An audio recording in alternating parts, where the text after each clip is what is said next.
శ్రీరామం శ్రీరామం.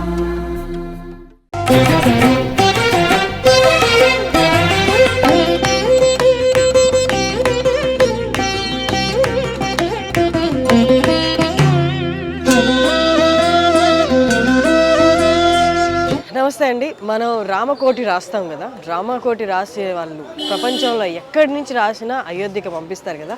అయోధ్యలో వాళ్ళు అవి ఎక్కడ ఉంచుతారు? రామ మందిరంలో ఉంచుతారా, ఎక్కడ ఉంచుతారు అన్నది చాలామందికి క్వశ్చన్లా ఉంటుంది కదా. సో ఇప్పుడు నేను చూపిస్తాను, మీరు పంపించిన రామకోట్లన్నీ, ప్రపంచవ్యాప్తంగా రాసి పంపించిన రామకోట్లన్నీ ఎక్కడ పెట్టారో అవన్నీ మీకు చూపిస్తాను. ఇది వాల్మీకి రామాయణ్ భవన్. దీని లోపలికి ఒకసారి రండి, చూపిస్తాను.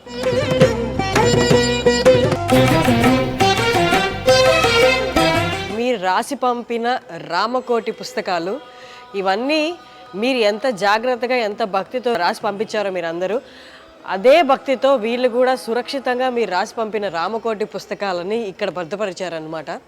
సో ఇవన్నీ మీరు ఒకవేళ అయోధ్య వస్తే అయోధ్యలో వాల్మీకి రామాయణ్ భవన్ అని ఉంటుంది. అక్కడ మీరు చూడొచ్చు. ఈ భద్రపరిచిన బస్తాల్లో మీరు రాసి పంపిన రామకోటి పుస్తకాలు కూడా ఉండొచ్చు. ఇదిగో నా చేతిలో కూడా కొన్ని ఉన్నాయి. ఇవి ఎవరో రాసి పంపారు. తేదీ 23వ తారీఖు, ప్రారంభం తేదీ 18/4/2023, ముగించిన తారీఖు 23/5/2023.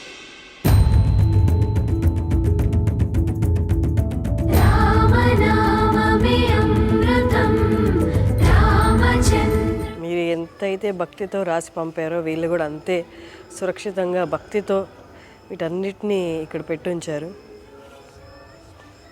నా చేతిలో 3 పుస్తకాలే ఉన్నాయి, కానీ వెనక మీరు చూస్తున్నారు కదా, ఈ బస్తాలన్నిట్లో కూడా రామకోటి రాసిన పుస్తకాలు కోట్లే ఉండొచ్చు నాకు తెలిసి. ఈ బస్తాల్లో రామకోటి పుస్తకాలు 1 కోటి పైన ఇక్కడ కనిపిస్తున్నాయి మనకి.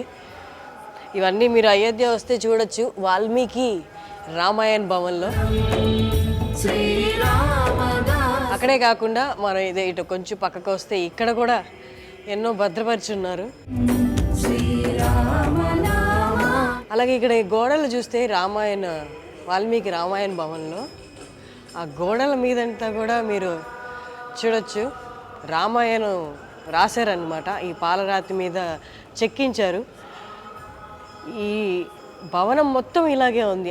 అంటే ఎన్ని సంవత్సరాలు బట్టి ఉంటుందో వీళ్ళందరికీ ఇది రాయడానికి, చెక్కించడానికి.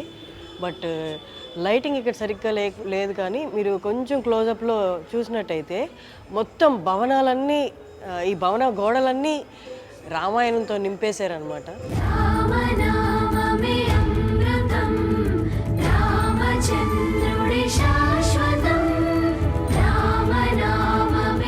అలాగే ఈ భవనంలో ఎవరు మూర్తి రూపంలో మనకు కనిపిస్తారంటే, మీరు చూస్తున్నట్టు లవాకుశ, మధ్యలో వాల్మీకి గురు.